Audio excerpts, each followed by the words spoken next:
able to look at your face clearly. Alright, so your paper, you can hold like this or you can put in front of you like that. Last one is know and show. When we are talking about something, when we are doing a speech about something, we must know what we are talking about. Hello everyone, my favorite thing is my TV remote. So I show it to my audience so they know what I'm talking about.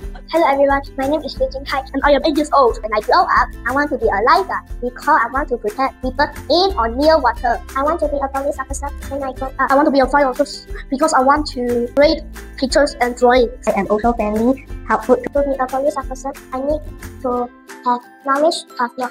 I will work hard to achieve my dream. Thank you. Imagine soaring high above the cloud, feeling the wind on your face. Hello everyone, my name is Li Mingxiang. Today my topic is, if I could fly. If I could fly, I would fly home because I am sleepy, so I would love to sleep in my bed. While flying, I will sit on an eagle until I reach my destination. Flying would make me feel happy because I can do whatever I want in the sky. It will be freedom. In conclusion, flying lets me travel home whenever I want. It also saves me time and energy. It will truly be the best adventure ever. Thank you everyone.